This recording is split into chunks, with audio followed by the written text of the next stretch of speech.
നമസ്കാരം. ഇന്നത്തെ ദിവസത്തെ പ്രധാന വാർത്തകൾ നോക്കാം. വർണ്ണാഭമായ മത്സരങ്ങളോടെ സംസ്ഥാന സ്കൂൾ കലോത്സവം രണ്ടാം ദിനം. ഒപ്പന, തിരുവാതിര, നാടകം അടക്കം ഗ്ലാമർ ഇനങ്ങളിൽ നിറഞ്ഞാടി വേദികൾ. പോയിന്റ് നിലയിൽ കണ്ണൂർ മുന്നിൽ. പതിവ് പോലെ അപ്പീലുകളും പ്രതിഷേധങ്ങളും. അപ്പീലുകളുടെ ബാഹുല്യം പ്രതിസന്ധി സൃഷ്ടിക്കുന്നുവെന്ന് വിദ്യാഭ്യാസ മന്ത്രി. എം വിജിൻ MLA SIയോട് തട്ടിക്കയറിയ സംഭവത്തിൽ പോലീസിനെതിരെ CPIM.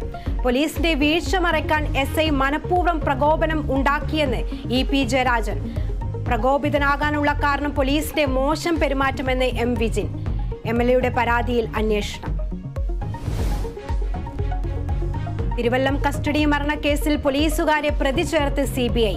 മുൻ SHO അടക്കം 3 പേർ പ്രതികൾ. പ്രതികളെ പ്രോസിക്യൂട്ട് ചെയ്യാൻ സർക്കാരിനോട് അനുമതി തേടി.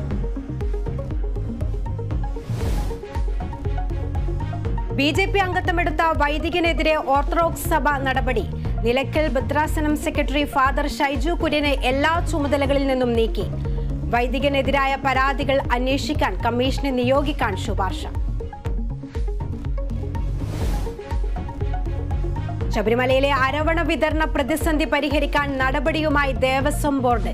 പുതിയ കരാറുകാരിൽ നിന്ന് ടിന്നുകൾ എത്തിച്ച് അരവണ നിറയ്ക്കാൻ തീരുമാനം. പ്രതിദിനം എത്തിക്കുക 1.5 ലക്ഷം ടിന്നുകൾ. സന്നിധാനത്ത് ഭക്തജന തിരക്ക് തുടരുന്നു.